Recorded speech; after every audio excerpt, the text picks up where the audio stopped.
Good evening, everyone. Hello. Welcome to the Center for Brooklyn History. It's great to see you all here. My name is Marcia Eli, and I get to say hi on behalf of all my colleagues at the center, all my colleagues at Brooklyn Public Library, and my team, the Arts and Culture team, BPL Presents. So just curious how many people have never been to the Center for Brooklyn History here? Okay, well, welcome. I hope you come back. There's lots of reasons to. And thanks to everybody else who's here for second, third, fourth, 10th, 100th time. It's great to see some familiar faces. Tonight, we're really honored to host emergency medicine physician Rob Gore, whose new book, Treating Violence, An Emergency Room Doctor Takes on a Deadly American Epic, tells his personal journey, both experiencing and then taking on as a personal mission the violence that plagues our cities, especially for youth. Rob, who is based at Kings County Hospital, founded the organization KAVI, Kings Against Violence Initiative. It's built on his belief that the antidote to violence is to treat the root trauma first, to see violence not as a police matter, but as a public health crisis. And this new book is a testament to that belief. For his violence prevention work, Rob was named a CNN hero. He was included on the Route 100 list. He has been featured as an innovator on countless news networks, and he has lectured around the world. Leading him in conversation tonight is Marlon Peterson, and we're really honored to have Marlon here again. He's been here a few times. He is a social justice advocate, a writer and speaker. His own journey from incarceration to change maker and leader embodies his commitment to justice and belief in the power of second chances and the importance of community. Marlon is currently the executive director of College and Community Fellowship, which is an organization that helps women with criminal convictions earn college degrees and gain financial independence. He is the author of the critically acclaimed memoir, Bird Uncaged, an Abolitionist's Freedom Song. He received the Soros Justice Fellowship and an Aspen Institute Fellowship, and he was named to the list of 100 inspiring leaders in the Black community by Ebony magazine. And I could tell you many more things about these two men's accomplishments, but best to move on and hear from them.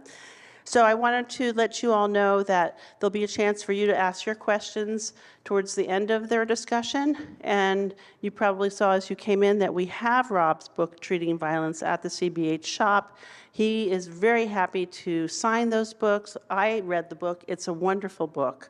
It's a powerful and moving book, and it's a real and authentic book. And I hope that you'll explore it, flip through it, and continue the conversation with him after the program as he sits and signs. So please now help me welcome, we're so honored to have you both, Rob and Marlon, to the stage.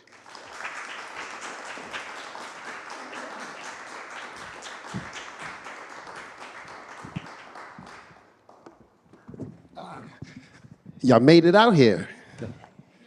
Good evening, everyone. I'm Marlon Peterson, as Ms. Marcia introduced. Gonna have a great conversation with my brother here, the good doctor here, Dr. Gore. And we want you to be able to be engaged with this conversation. We'll go some places that are can be a little heavy, right? We're talking about an issue that impacts all of us. Whether if you've been directly impacted by particularly violence, but also gun violence, it impacts all of us, as his book so eloquently articulates.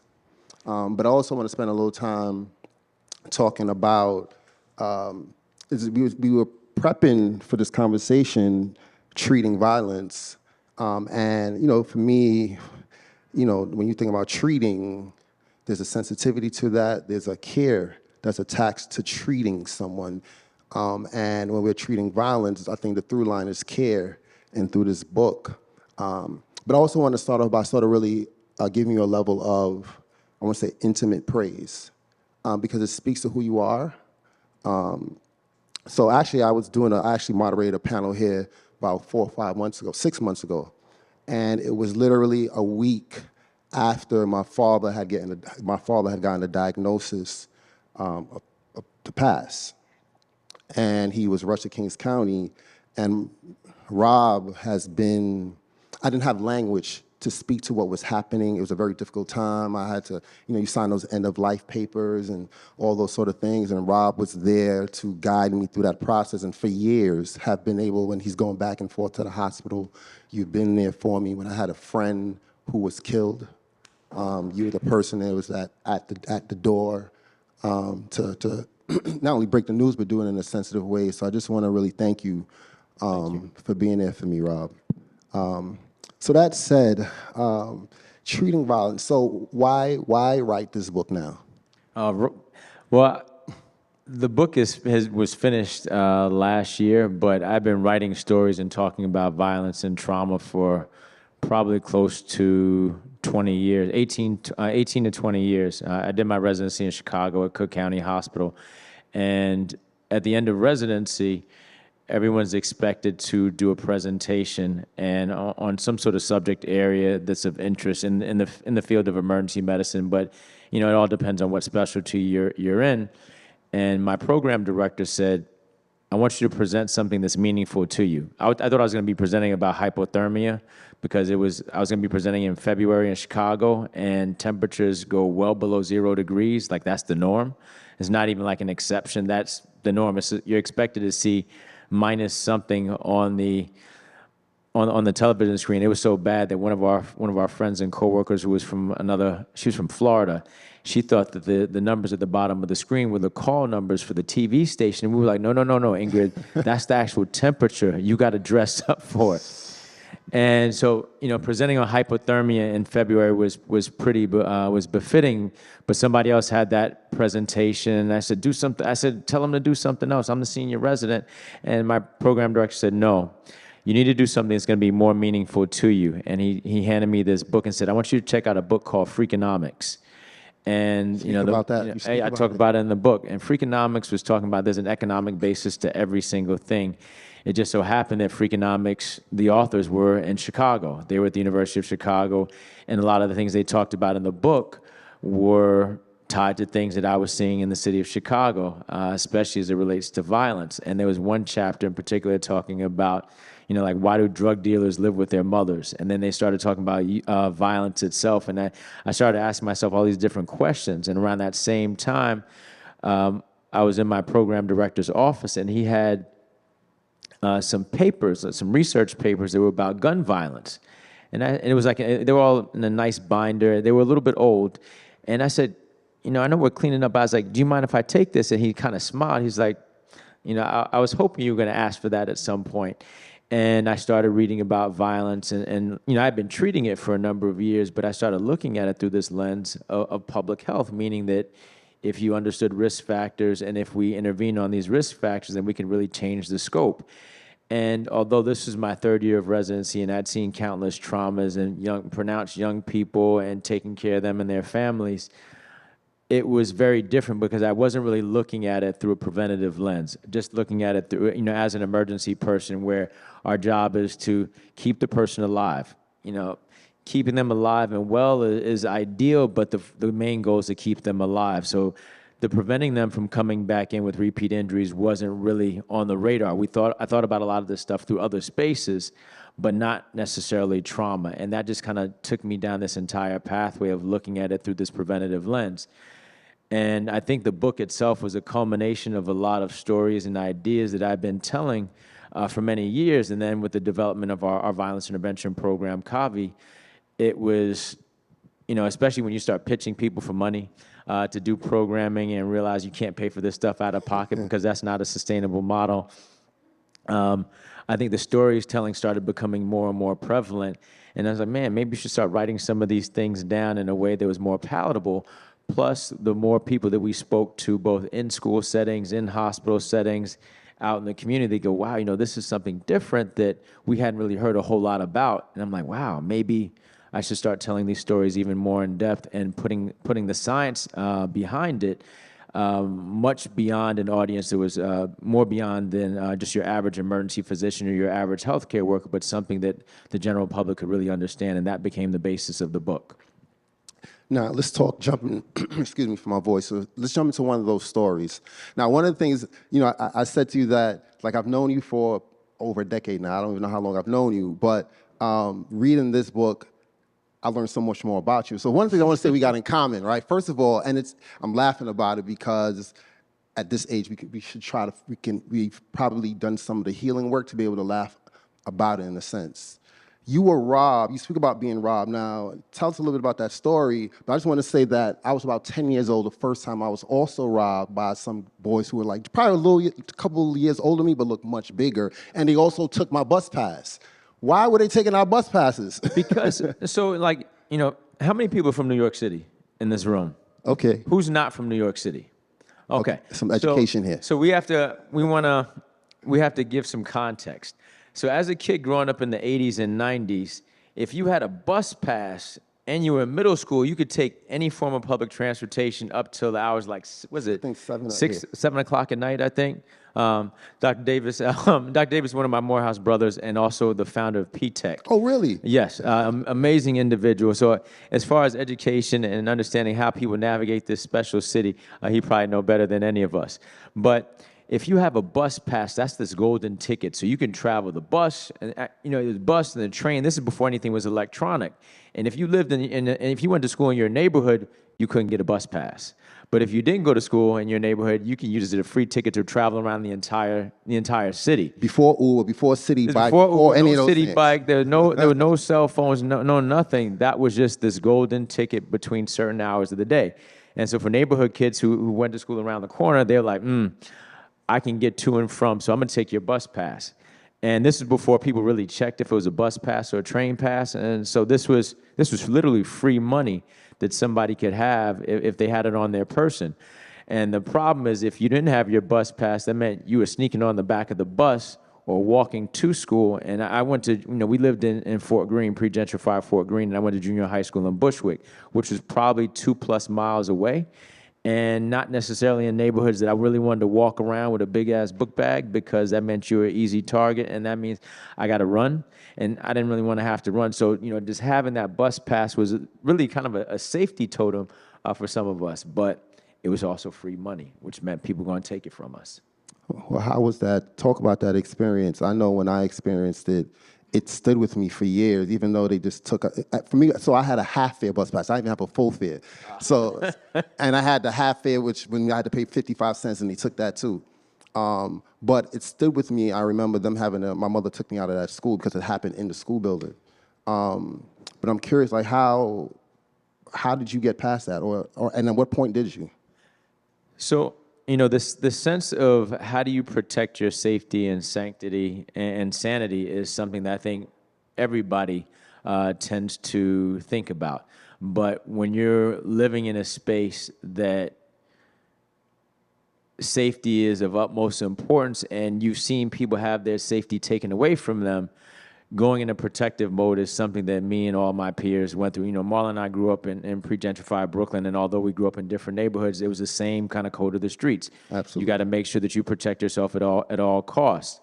And when I got jumped by a couple of guys on my block, I was about 10 or 11 years old, and it happened at the corner. I think I just got off the B-54 bus, and these two dudes jumped me. One person grabbed me, the other person punched me, and they dug my pockets and they stole my bus pass. And then I think I always had $1 because, for safety, if I got hungry, but also if I had to take a bus because something happened to my bus pass, I had something that was like tucked away.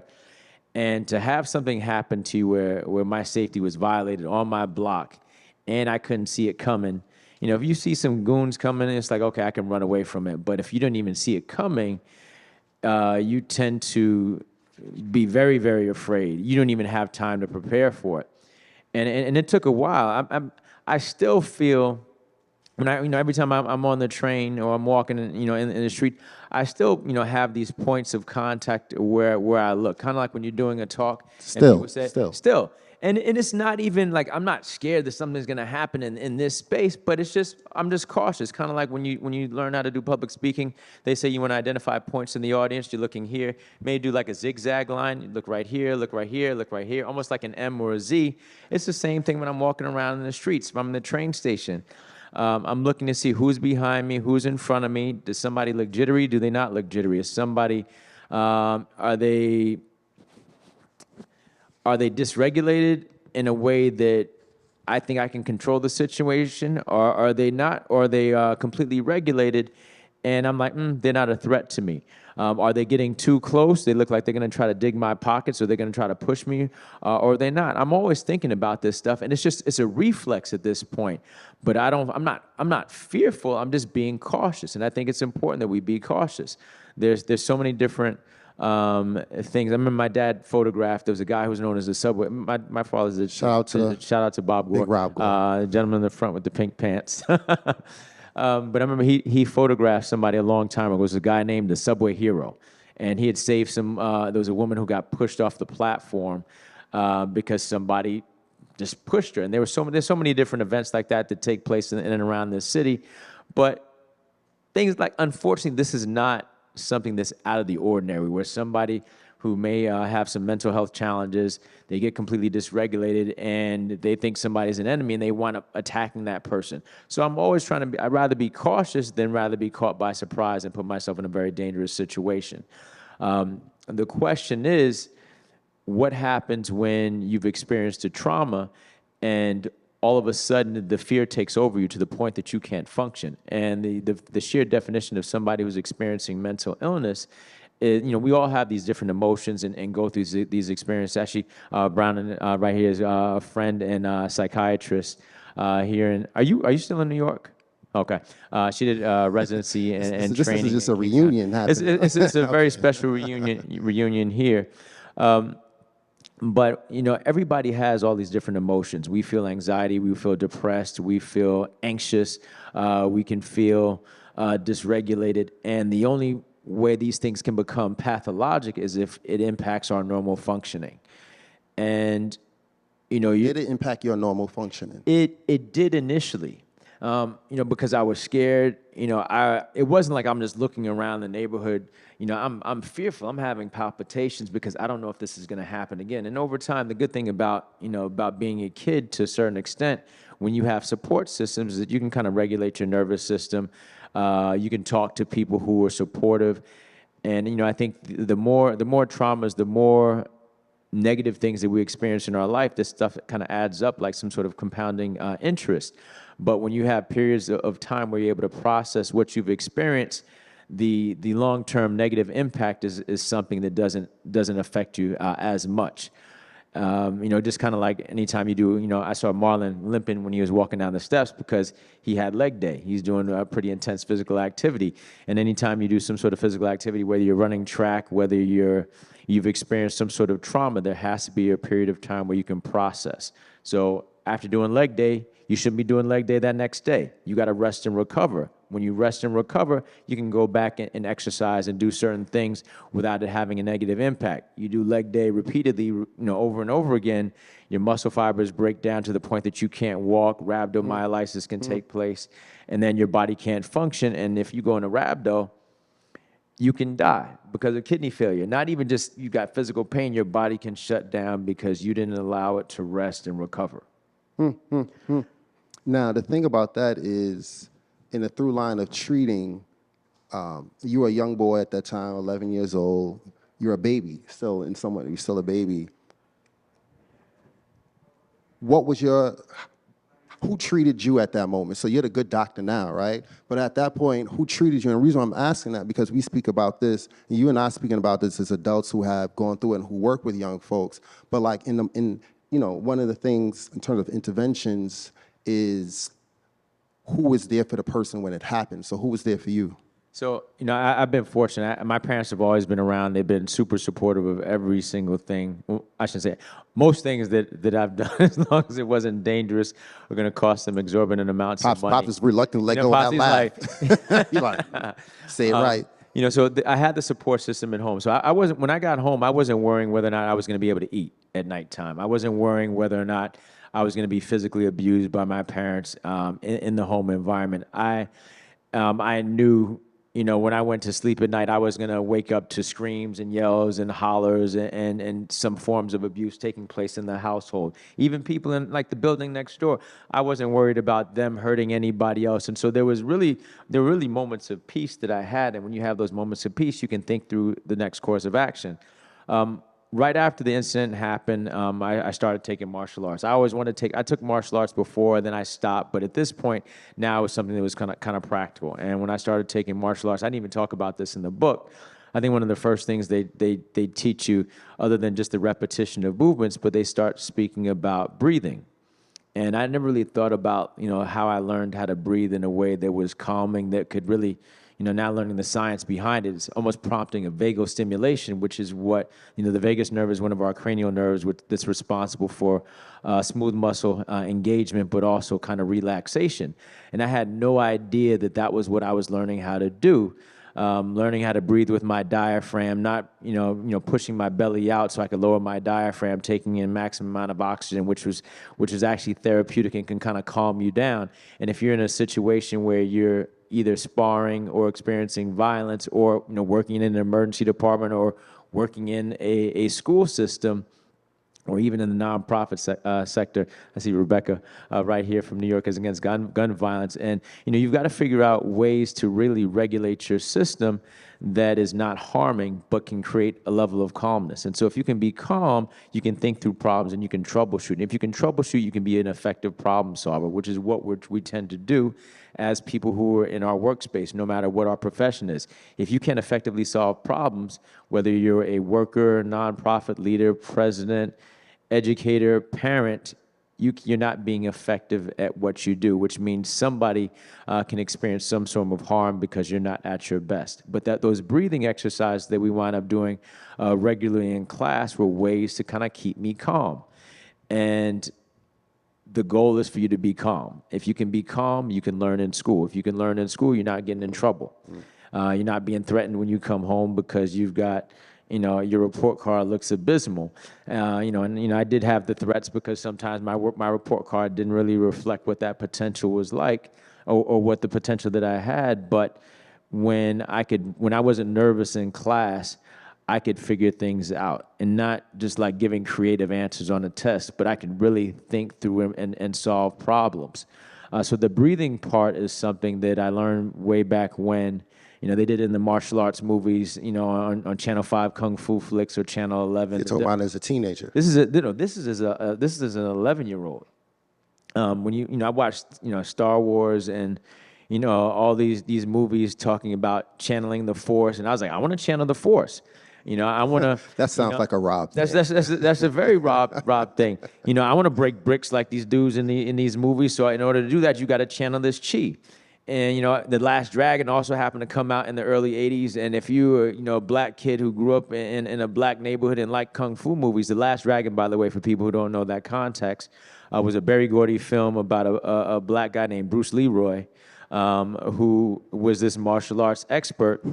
And his nemesis was a guy named Shonuff, the Shogun of Harlem. And he possessed this power called the glow. And in order, you had to really kind of dig deep in, which is really what, in the martial arts space and Eastern philosophy, they talk about it, chi being another word for power. Like, how do you harness this chi, or this inner power? And, people did it through breathing. They did it through meditation. They did it through repetitive motions and learning how to focus and channel these energies. So I started making all these different connections as a kid, and I was like, whatever this is, the Force, the chi, this sort of internal power, learning how to breathe, this is a way to keep me calm and keep me focused. And so whatever this is, I'm going to practice doing this stuff no matter what, even if I didn't really understand, the science behind it like I do now.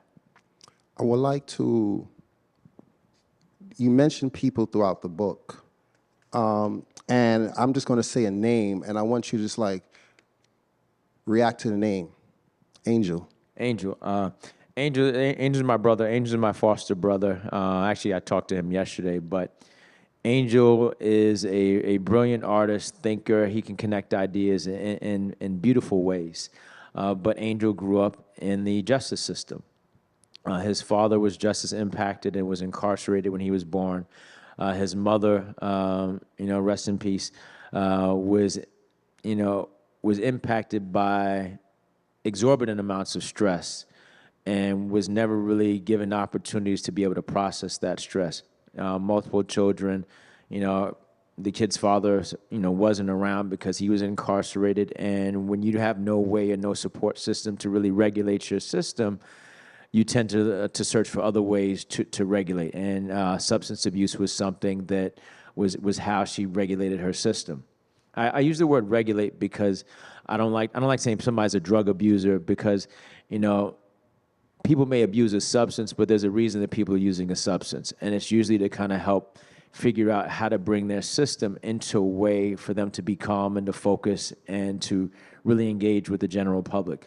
But she began using substances, and because she wasn't completely present, the kids in the household also didn't have a figure who could help regulate them in a way that now Marlon and I are understanding as relatively new parents. There needs to be some form of authority. I don't like to use the word authority, but there needs to be some sort of adult presence that can help be a guide to the people in the house. And because of that, Angel and his siblings, somebody got injured. And when they went to the hospital because one of the siblings got injured, the Pandora's box wound up opening up. Kids being on the street at nighttime, 10 o'clock, 11 o'clock, 12 o'clock at night up in Harlem as 7 and 8 year olds. Getting injured because the mother wasn't present because she was intoxicated with some sort of substances. And then they entered the foster care system, which is how he came to live with us. And Angel, his impact on my life was tremendous, and part of the reason why I even started doing a lot of violence prevention work and trauma work. But when he wound up going back to live with his family, the support system that he had living with our family wasn't the same. And as a middle school kid and as a high school kid, he started dealing drugs. I thought he was just a lookout, but he said, no, I was dealing drugs.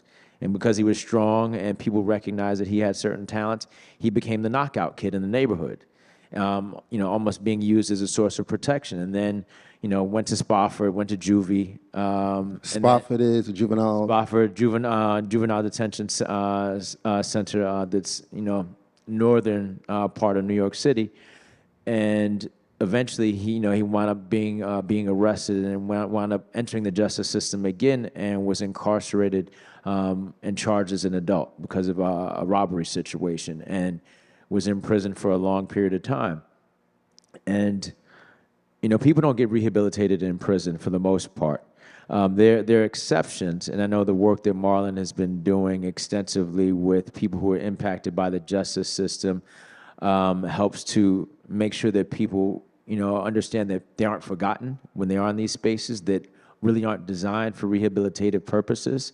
But once people leave out of there, making sure that those support systems are maintained and accentuated so that they don't go back and that their families aren't impacted in a negative way. But Angel really didn't have some of those same opportunities because he didn't have an ability. He dealt with PTSD. He probably dealt with bipolar disorder, which I don't know if it was diagnosed. But there were a lot of things that he did to regulate his system that weren't really beneficial for him maintaining long-term forms of employment or even staying in different rehabilitative programs. And because of that, Angel would come in and out of jail, not because he was a bad person. He's not a bad person by any means, but being receptive and being able to engage with a system in a meaningful way was something that he hadn't learned to do at that time and stayed in the justice system because of that. He's had some major health issues, and because of that, I think it caused him to slow down. And I think when you start to slow things down, you can start seeing patterns of your behavior, and it allows you to become present. Life is kind of funny. You're moving, and then when you get injured, it kind of forces somebody to stay still. Or if there's a death in the family, it kind of forces people to reflect and to stay still. And when you can start recognizing those patterns of behavior, things that we experience are no longer subconscious, And when these thoughts and these emotions and these experiences move from subconscious to being conscious, we tend not to make those mistakes. And because we don't make those same mistakes that we've been making historically, we can kind of figure out new ways of engaging with the environment, which we hope can be very fruitful and beneficial.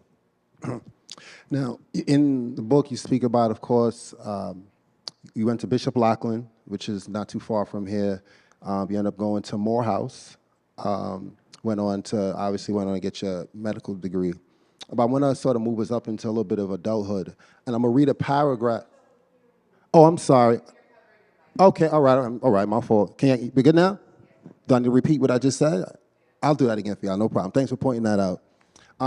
You speak about going to Bishop Lachlan High School, graduating from there, going on to Morehouse.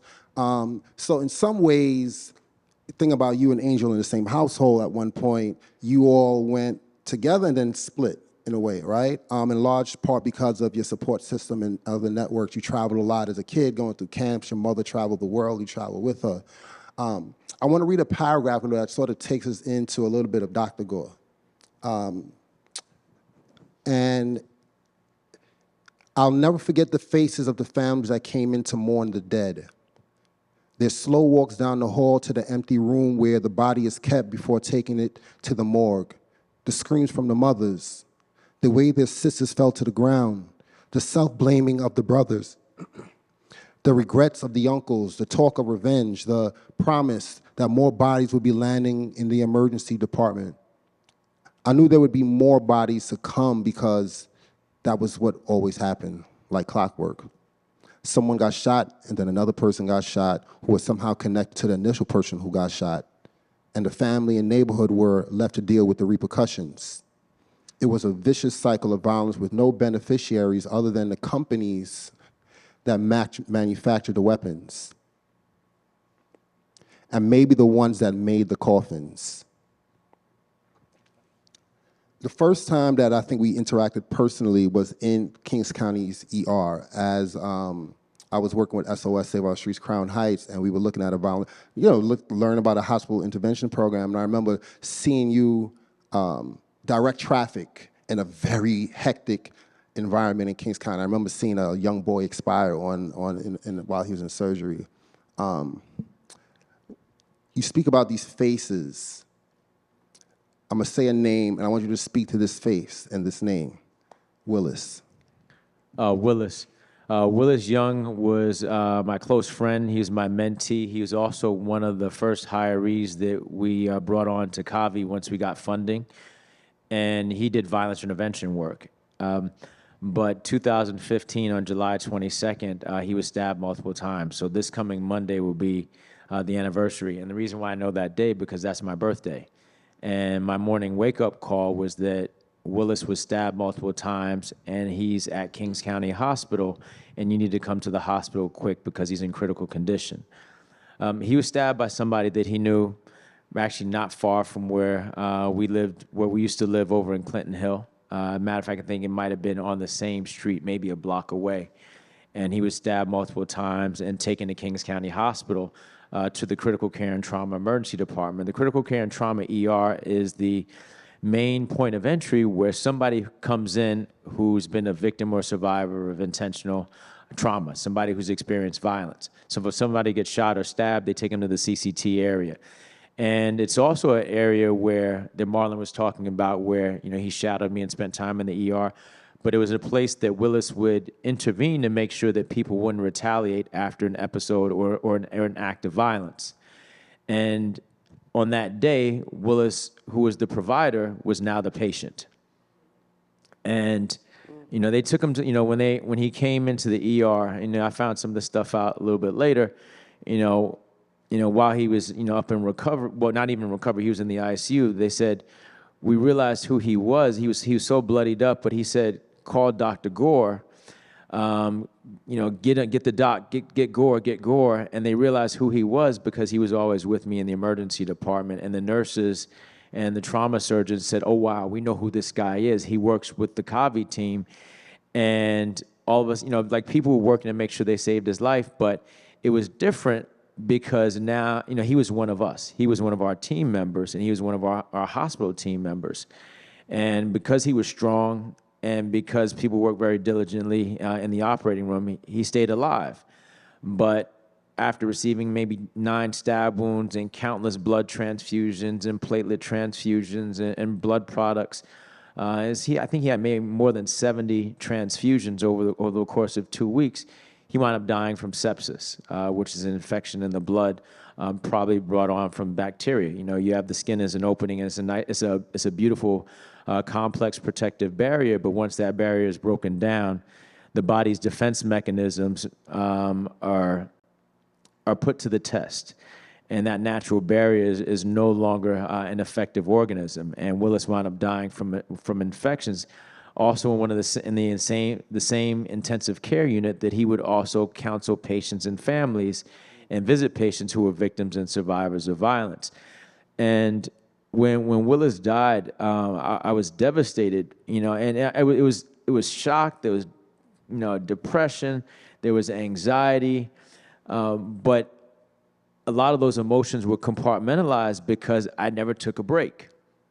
You know, Talk about that. We were talking a lot about processing emotions because Willis also lived on the block and grew up on the block that I lived on in Bed-Stuy, and worked for our organization and worked for the hospital. And because of the connections that I had with all the people that were part of his own personal circle, I became the liaison with the family. Because he was a team member for KAVI, I was the person talking to people in the hospital about what was going on, media, people in and around the hospital, the people on the block, because I would see him all the time when he was in the ICU, his family. And I'm still working shifts in the emergency department, so I never took a day off.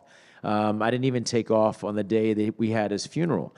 And the night of his funeral, I didn't sleep that entire day, you know, just devastated and really functioning off of stress hormones. My cortisol levels were probably on another planet, but that was how I was staying awake, not because my body wanted to stay awake. And I wound up working. Can I interject a little bit really quick? The reason why, because the things that you're describing about what your body was feeling, you're speaking about cortisol levels. I just want to just add in, like, I wish, just think about young folks in this moment. Things are happening into their bodies in real time that they have no clue of what it is, and they're reacting to it. And then you're listening to the audience to hear him be able to sort of diagnose himself. I think that's what we're going to be able to learn a little bit. And I think this is the part of the learning in real time about what you're going through a personal experience. You know, the body is a dynamic system, and it can respond to a lot of changes. Fight or flight, which is our sympathetic nervous system, is designed to keep us alive and keep us free from some sort of harm. The problem is a lot of us get caught up in that fight or flight. And, you know, for people who are nocturnists and work at night, for parents who are staying up with little kids who are sick, for people who are taking care of loved ones and are burning midnight oil, yes, we stay awake, but that's not because our bodies want to stay awake. Those are stress hormones which are, you know, put in place to keep us functional as much as possible during these periods of duress. But after you expend all this energy, the body's got to recover and recuperate. My body never recovered or recuperated. And the night of his funeral, I worked an overnight shift in our critical care and trauma emergency department, which was the same place that Willis was taken.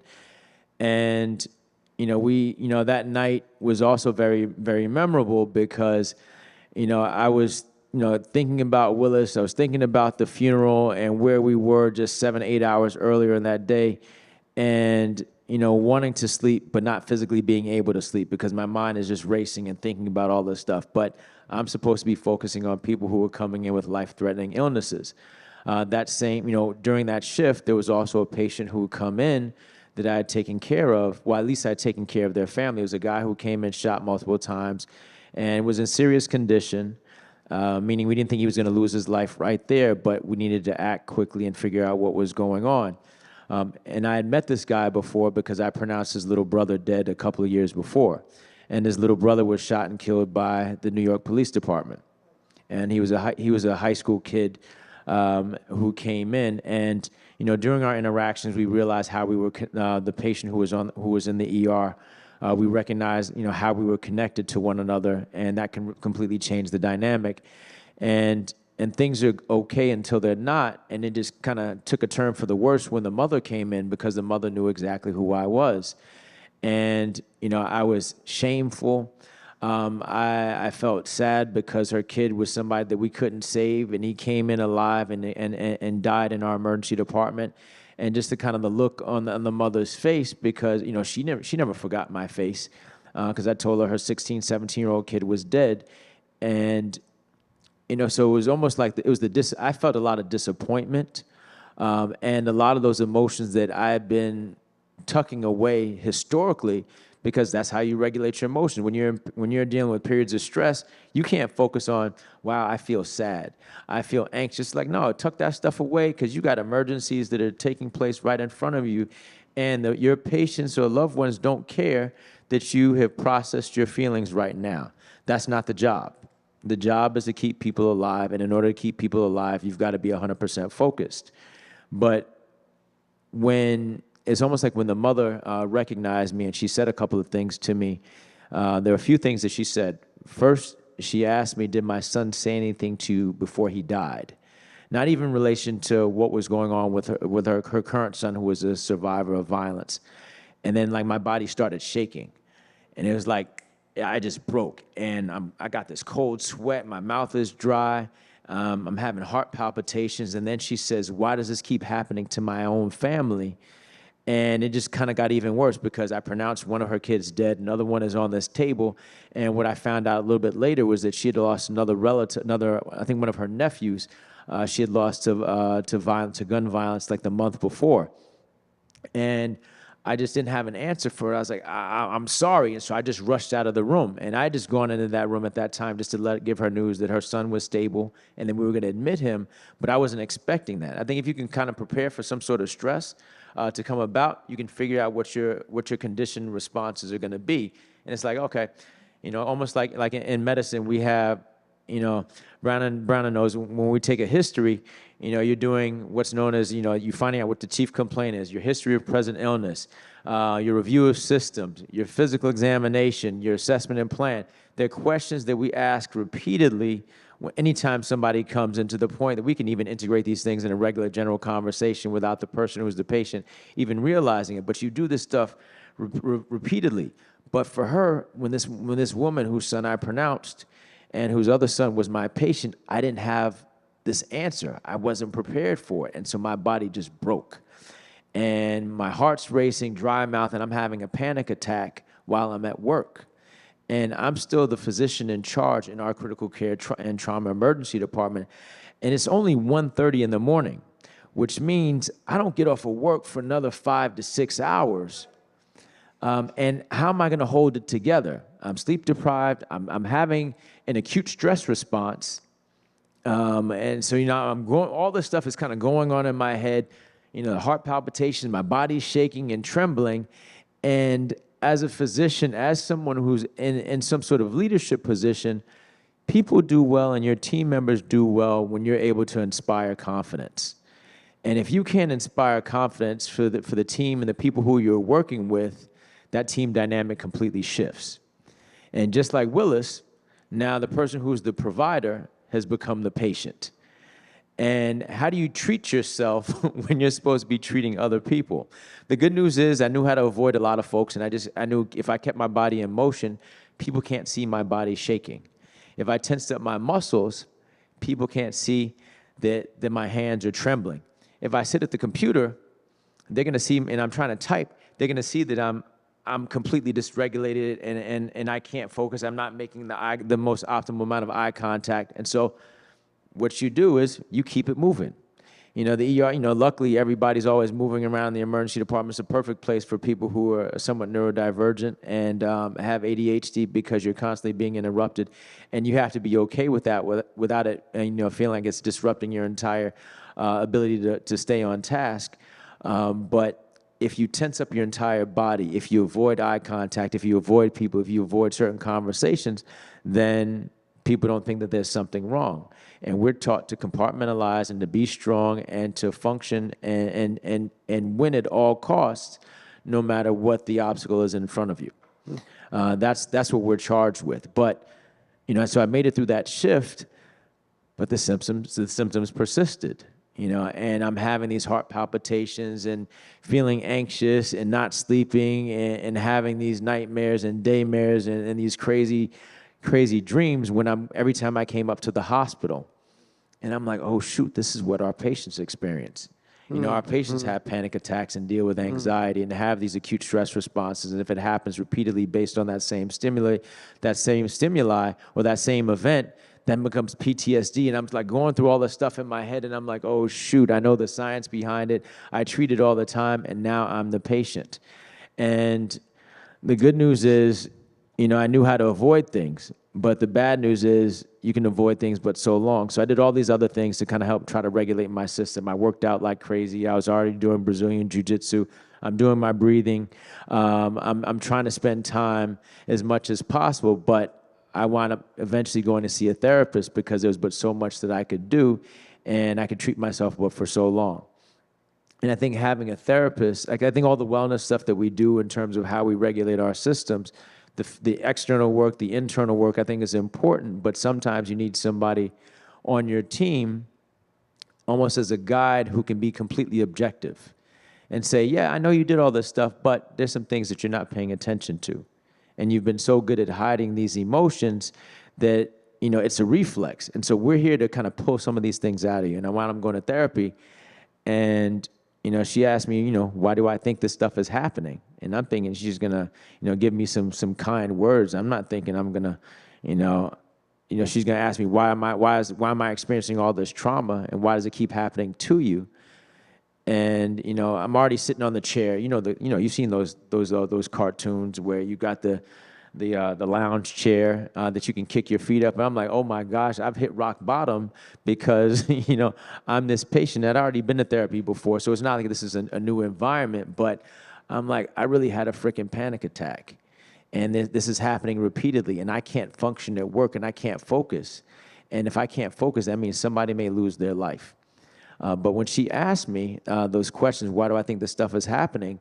And I didn't have this answer because I'm so used to having these conditioned responses, and all of a sudden, I'm at a loss for words. She said my problem was empathy. And as physicians, as healthcare providers, as educators, as parents, we're often taught that having empathy is a very positive thing because it allows us to connect to the emotions of the people who we're engaging with. But the problem with empathy is that, and this is what the therapist mentioned, she said, you're creating these trauma bonds, and you're trying to create rapport and build rapport with people based on your traumas and your tragedies and these negative experiences, and because of that, you start reliving these experiences. And when you start reliving these negative things that have taken place, we're not talking about you experience something negative and you're acknowledging it, but really kind of going into almost character where you're experiencing all these emotions and you're almost like closing your eyes and you can remember every intricate detail of the negative things that had taken place in your past. And you're creating these bonds and building this rapport based on a negative occurrence. And that's how you relate to the patient. And over time, with reliving these traumas, these are stress responses that you experience. When your heart starts to race and you start get really, really excited, that's no longer you being completely present. You're accelerating every single thing, and you're moving beyond being present. And she said, you've created these bonds so much, and you've compartmentalized these things so much that it's impacted how you can connect with people and how you can connect with yourself and be present.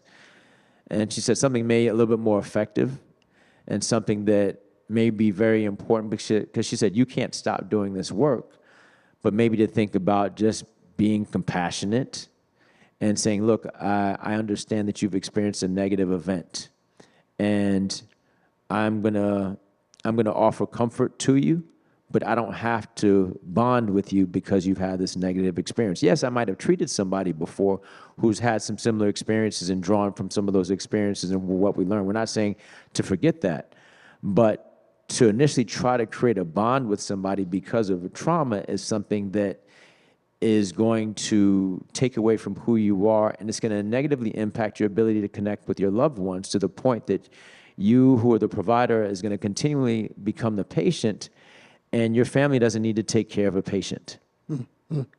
This is something that could be avoided. And so when she said that, that was like, I don't say that was the last time I had gone to therapy, but it was, the last time I had gone to therapy up until the pandemic. And the only reason I went to therapy during pandemic is I figured, it's pretty unnatural to see all these people dying around you. And I told my parents that I would go and talk about this stuff and not feel like, okay, this is, death is just a part of life. It's like, I don't want to normalize these things that are happening negatively, so I should probably go see somebody. But I'd never had a problem with a patient who's experienced trauma and feeling like I've had a trauma bond with them since that time with the therapist. I want to offer the room opportunity to ask a few questions. We have a few minutes for a few questions. We didn't get into KAVI, Kings Against Violence Initiative, and that's fine because, so he's the founder of a youth development intervention prevention organization called Kings Against Violence Initiative, and it works with young people throughout Brooklyn. But I wanted to spend time for us to really gauge the hard work that he puts into it, right? Because you will see like the good doctor, and you'll hear like, he can speak to from a prescriptive way. Obviously, you hear him. You can speak from a diagnostic way. Obviously, you're hearing him. But to acknowledge him as a human being, that this work is you can say a compilation of who you are as a person, right? And that is not just, you didn't just go get your degree so you could work in Brooklyn, right? Is that you in so many ways, you're working on yourself. And through the things that you've done, that you've gone through as a young person, but also as a doctor, obviously hearing what you're dealing with in the ER. So before I go into I would like everyone here to give Dr. Rob Gore a round of applause, first of all.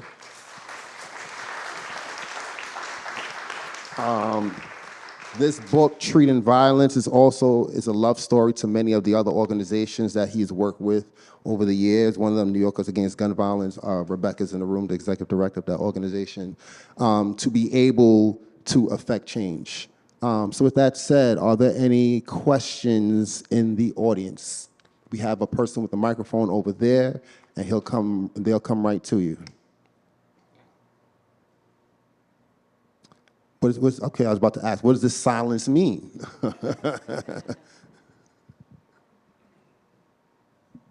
Dr. Rob Gore, you said you went to Bishop Laughlin? Yes. Okay. And you said that you experienced trauma and a lot of life-changing stuff as if you were living in a real-life horror movie. You have my mutual respect. Respect. I definitely want to talk to you after this. I went to Bishop Ford, and I also went to college, and I'm trying to work in the criminal justice system because I realize a lot of things when it comes to violence on the streets, abuse, emotional abuse, verbal abuse, and child abuse. It has to end because there are a lot of sick people. And when it comes to capitalism, we gotta have these new developments that can actually bring humanity and human civilization forward, not this stuff that's based on petty ownership and antagonisms that would just destroy people when it's about truth, social justice, and social change that will really move people forward, not lies, manipulation, and making people out to be like just tools or puppets that you can just use whenever you want. No. So you have my mutual respect, man. Absolutely, absolutely. What I really like also about your book, Rob, even with the harms that you experienced and saw, you still gave a level of humanity to those folks and sort of, and somebody is trying to understand why they did what they did.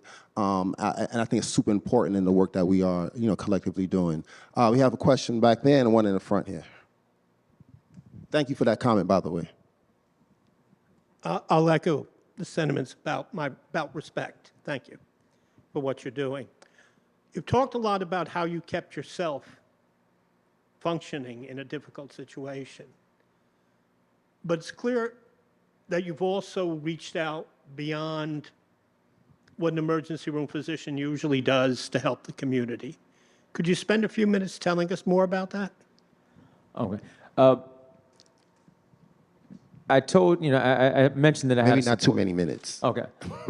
No, I mentioned that I have a support system in the home environment pretty extensively. What I didn't really share, I talked about a little bit about in the book, is that my parents are also change agents. My mother's a retired teacher and taught in District 13 and District 18, mainly District 13, the downtown Brooklyn area for a long time. And I saw what she did working with students who were impacted by so many different systems. I don't want to say justice system would just be one of them. But those were things that, I realized that's something that I have to do in terms of educating and making sure that we're working with people who are from our community. My father, who also has a background in television and media, happens to be a community organizer and has been doing this stuff since he was in high school.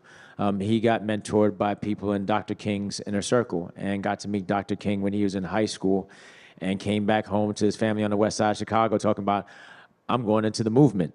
And so when you hear stories about family members and the people who raise you, speaking about change and transformation and what your role is like and what your role is in this is just a part of something that you do. I happen to practice medicine, or more specifically emergency medicine, but if we're looking at how do we solve complex medical problems and the stuff that we're doing with just treating people isn't working, then we've got to figure out other avenues. And I was always I've been fortunate to be in a space where people say, okay, if there's a problem, then fix it. If it's not working, how do you bring on other people into your space and organize in a way that's going to be effective, both through educating other people on the issue that's at hand and bringing on people that are around you to join you in this movement, and going back and being comfortable with going back and revisiting it if things aren't working in the way that you kind of envisioned it. Thank you for the question. Up front, here. Hi, what you told us about your own, I'm going to just say the word break, like way up to here, it seemed inevitable. It seemed like, how could any human being go under this kind of pressure? And then you're exhausted as well. So I want to know, aren't there safeguards in place for you, the staff, the doctors, to decompress, to take a break, to build teams, to feel like, oh, I have another 5 hours here, but like you needed to say, I actually have to lie down for an hour. Take over. Are they creating those things for you? I think the medical system is creating more avenues to allow physicians to rest and recover. And I think COVID taught a lot of us that because so many different people in many different professions experience burnout because of either working in isolation, working consistently, and experiencing a lot of trauma in the workplace and work environment and not having those regular systems of support. I also think that time has allowed people at least to develop different types of vocabulary to say, you know what, I need a break. I'm experiencing discomfort. I need a rest. My wife has a restaurant, and we always talk about millennials and Gen Zers. And she's like, you know what? She's like, in a different generation of people that she used to hire, a lot of people were like, oh, I want to take on more hours because I need the money and I need to work. She's like, now a lot of the people are like, no, I'm just going to take a break. Yeah. I'm okay with living with my parents. No, I don't really need to work right now because there's no push. As a parent, and I'm thinking about this stuff now a little bit differently. On one hand, I'm like, okay, now I commend them, but as a parent, I'm like, man, is your kid gonna move out at some point? So, is there a level of practicalness that's also beneficial to help them grow? Are there levels of enablism that are taking place? Or is it that we're now becoming more comfortable that we're enhancing these support systems that I think people need to have? There's so many people who've left the medical profession because they've experienced burnout, or so many people who've left the education system because they've experienced burnout and compassion fatigue. And compassion fatigue is when you kind of lose this ability to want to care for somebody else because you've been so tired and you haven't had those periods of rest and recovery. So if somebody comes into your school, when they come into your place of work, especially as a physician, doctor, nurse, ER tech, firefighter, you go, dang, why are they here? They should know better. You know, why is this person coming in with their diabetes all out of whack? They should know to take their medication. Doesn't matter if the person is undomiciled. Doesn't matter if the person experienced a fire in their house and they lost all their medication. It doesn't matter that this person, just lost a few of their loved ones, not just one, but a few of their loved ones, and they don't have the same kind of support system, and because of that, stress is high. They're not thinking about all of that stuff, or the fact that people make mistakes when they're being taken care of and they don't understand all the treatments that we in the system are telling somebody. It doesn't matter about that, but the victim blaming becomes more paramount. And so many people are leaving these helping professions because those systems of support aren't always in place. One thing with our organization that we've been working to do is, and this I think helps out, is ensuring that our staff and team members are able to make a living wage. Our pay, this is not just a plug for people who to come to our organization who have an interest in violence prevention and trauma work. But if your team members can't make a more than adequate living to care for their loved ones, they're going to seek alternative forms of employment, and oftentimes in systems and spaces where they might not be considered legal in all 50 states and in other countries around the world, which means you're exposing them to other systems where they may be just as impacted, may experience trauma because they've got to protect themselves in certain environments. There are a number of people who Marlon and I have worked with in the violence intervention space who haven't been able to take care of their family and their loved ones. And because of that, they do enter the system and they start doing things that may not be viable long term, and because of that, they may have lost their life or had to re-enter the justice system after they had been impacted in the first place. And so you got to make sure they can make money to take care of themselves, and they also have to have a space where people recognize burnout. And I think if you're preemptively recognizing that you need a break, and your employees and staff members go, look, I know you haven't taken time off, and I know you're trying to save some time, but no, you need a break. This is a personal day. You need to take a break from this stuff, because in order for you to be at your best for our staff and the patients and the clients, you need to be at your best. And right now, you're not at your best, because I can clearly see that. When you have employers and employees and managers who recognize that early on, and they're not working with a skeleton crew, then everybody benefits. We have time for one more question. One more? Yeah. Would I have time to take moderator privilege and ask one more after that, or no? Yes. Okay. Okay. Hi. So obviously I've had the privilege of working with both of you for a very long time and consider you both to be mentors and friends. But I still have this question, not only because I'm not exactly sure how you'll answer, but also because I think everyone else deserves to understand the answer as well. So, for me, it's interesting to hear about the fear or the experience that you had after you were robbed as a child. And so many young people, and that's, of course, a commonality that we have, feel this fear.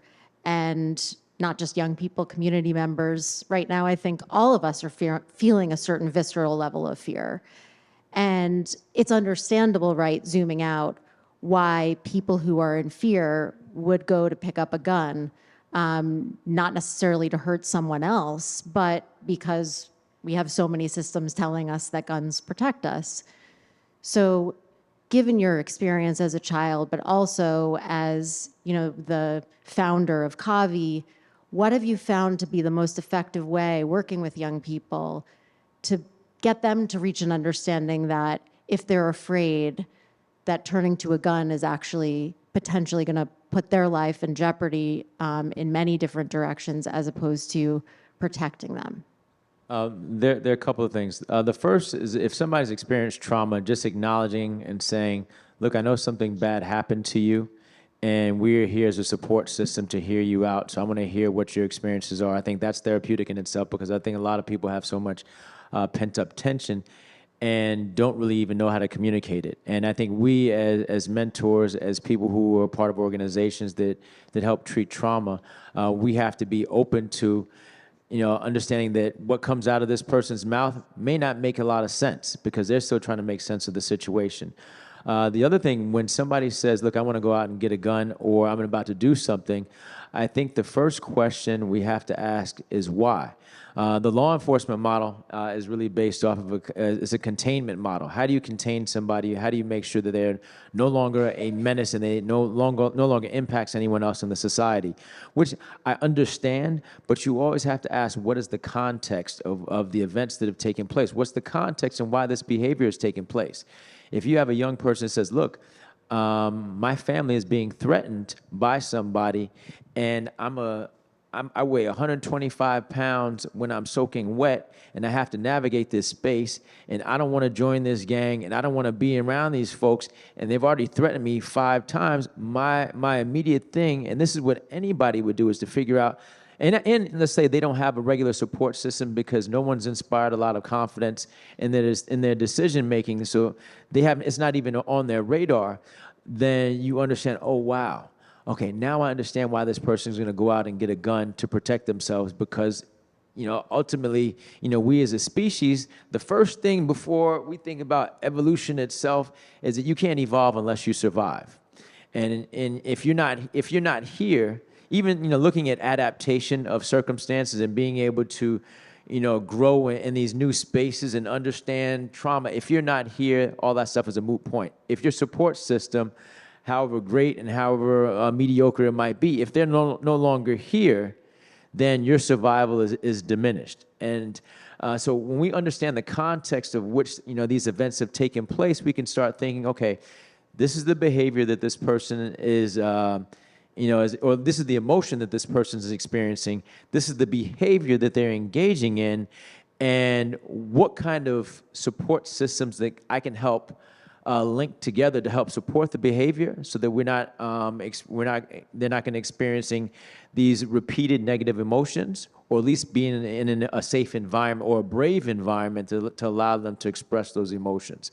Then the next thing is, taking notes. What's the next course of action? How do we help navigate this future? In the violence prevention space, I think it's called the sanctuary model. They have an acronym called SELF, which is safety, emotion, loss, and future. So if you can understand, how do we make sure this person stays safe or brave? How do we help them process those emotions? Then how do we help them cope with the loss, whether it's a loss of limb, or a loss of a person or a loved one? And then what are the future measures that are in place that allow their survivability to be maintained and to grow beyond survivability? When you can start addressing those different measures, or at least reaching out to the people who are in your list or your circle of support, then you have somebody who has a chance of making sure that they can be a very viable individual and viable community. Y'all taking notes? I have one final question before we conclude the night, and it's a really easy one. So, the title of this book, Treating Violence, an Emergency Room Doctor Takes on a Deadly American Epidemic. Throughout the book and throughout our conversation, we spoke a lot about interpersonal violence and the traumas and the solutions. But that is not divorced from that we live in a very violent nation. In this work of violent prevention, and you've done it in other parts of the world, Haiti, you write about Haiti and other parts of the world that you've done this sort of work, at least from the medical side, at least. What is the good doctors, you could choose diagnosis or prescription, either one, of how do we curtail violence in our communities while still understanding that it's not divorced from the violence that they see at the highest levels of government? That's actually a pretty... it's an easy question, but the resources... It's not an easy question. No. I think it's easy because the answer it always kind of comes back to enhancing systems of support. The problem that we run into is the resources that help fund these systems of support. In the public health space, everybody spends all this money, millions and billions of dollars on emergency support. But when I do Brazilian Jiu-Jitsu and I also train in judo. And my judo instructor, my judo coach is a guy named Gary St. Ledger. Grew up in East New York, U.S. Olympic alternate, U.S. world team. And he said, when somebody's fighting, and it's funny, we're using solutions to violence prevention and talking about combat sports itself. But he said, when you're fighting in an event, and you have an opponent, where do you want to be? The goal is you want to be the person who's in the dominant position. You want to be the person, you don't want to be on defense, you want to be on offense. When you're defensive, you're expending so much energy because you're trying to regulate your system. You're trying to figure out where's the move going to come from. The person's attacking me from all different angles, and I'm just trying to survive, which means you expend a lot of physical energy to try to defend, and you're expending a lot of mental energy. When you're on the offense, you control the situation. And the goal when you're in any of these things, when you're looking at violence and trauma, is how do I gain control to be able to help control the situation and also adapt to the changes that may be present. When you can slow movements down, you can figure out the next course of action. And a lot of these courses of action really kind of come back to what are the things that are essential for our survival and well-being. In the public health space, these are the social determinants of health. Your education system, your medical system, your finance and economic development that are essential for communities to thrive, and to have those monies and those resources recirculate so that you're not expending unnecessary money without having really a thriving economic ecosystem that's being developed within these communities, so that you're not going back to a source, which is unfortunately the nonprofit model, which is not really designed to really create resources beyond this dependent relationship that we often have with funders. But if you support systems that are essential for overall survivability, food, clothing, shelter, and even safe spaces, then you don't have to worry about a lot of the trauma. When we interview most of the patients, probably 95-98% of the patients that we treat, who in our hospital emergency department and our trauma department, they probably don't have all their essential things required for their well-being. Their safety isn't maintained. They may be dealing with issues with money and access to economics, proper sets of economics that allow them to be able to take care of their families. If their ability to process information may be very different. So if you're looking at someone who might be neurodivergent, even somebody who's experiencing acute stress disorder or acute stress responses on top of having pre-existing PTSD, who on top is dealing and trying to manage their bipolar disorder. There are a lot of different stressors and triggers, but it kind of comes back to what are those support systems that are essential to keep them alive and thriving. So food, clothing, shelter, and systems of support. If you can put that money in place, you don't have to worry about the trauma. You don't have to worry, because then all of a sudden you're not protecting yourself. If you have a viable ecosystem, you're not worrying about where the resources that are essential for your community be taken care of. When you aren't confident in where those resources are going to be coming from, food security, in other parts of the underdeveloped world, places around the planet, where clean water supply, when you worry about all that stuff, then you got to go on defense. You got to go out and try to seek resources or take those resources because your survivability is now in jeopardy. We have Please, one everyone- final, Oh, we there's got one one more? final question from the Okay. audience, which is hard to resist. You have the final question. Yeah, thanks for your talk. I just want to make sure that we use some time to talk about your nonprofit work and what everyone here can contribute to it. Yeah, Sorry. Yeah, thanks for your talk. I just wanted to make sure that we use some time to discuss your nonprofit work and what everyone here who cares about the issue can do to help. Yeah. Thank you for that. Most important. No, I didn't give her a plug to mention that. KAVI is the Kings Against Violence Initiative. People can check us out at kavibrooklyn.org, KAVIBROOKLYN.org. I feel like I'm being on the radio.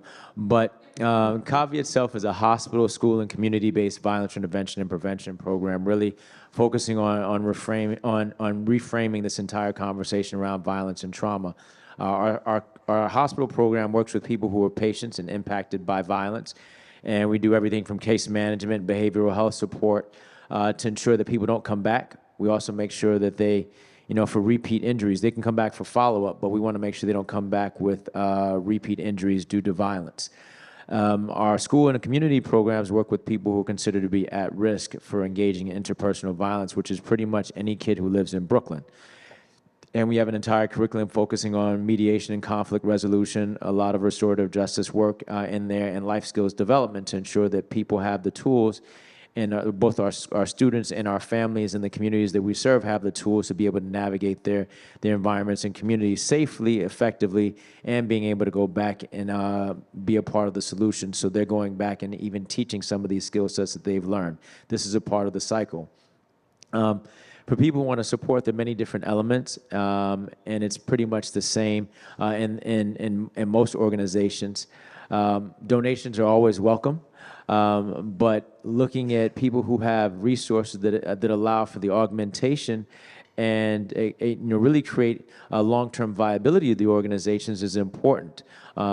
Everything from helping provide support for operational costs so that people can have the infrastructure so they're not burning staff members out is important, kind of like we spoke about earlier with making sure staff have adequate rest. The next course of action is also the expansion. I wish, and most educators who are in this building and most parents here probably would think about the same thing.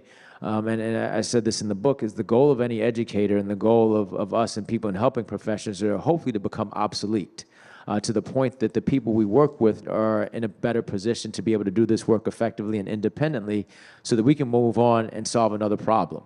If we're going back to working with those patients and those clients and we've not helped them navigate spaces to allow them to work through those challenges that they've been experiencing, that means we've created a dependent relationship.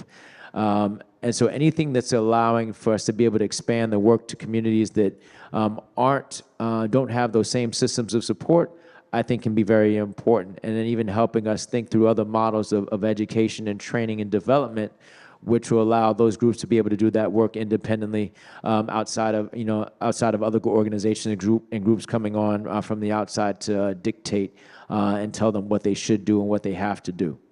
I think these approaches to trauma and violence have to be tailored to the communities. It's not a one-size-fits-all. What goes on in New York City is very different than what goes on in Chicago. What goes on in Oakland is very different than what goes on in Atlanta, Georgia. Even though there may be some cross-pollination of ideas, I think ultimately, and this comes back to a lot of things I learned in the global health space, that we have to build capacity so that we as founders and we as participants in these different organizations, whether community-based organizations, nonprofit organizations, and anyone governmental sector, we need to make sure these communities are viable, independent of us. The goal is to create independent ecosystems that are allowing to thrive, not just to survive. And that's how we're going to wind up changing a lot of this scope and this tide of violence. But people can check our work out at KAVIbrooklyn.org. We do trainings and development for other groups that are around the country and actually around the world to really help them think through problems that they may need some assistance in helping tackle. Mm-hmm. Thank you. What's the IG for KAVI too? Folks are fast. If you just type in KAVI Brooklyn, it'll pop up. Thank you for your time. Thank you all for being here. Please purchase this book, Treating Violence. Thank you. An Emergency Room Doctor Takes on Deadly American Epidemic. Thank you, Rob. Thank you.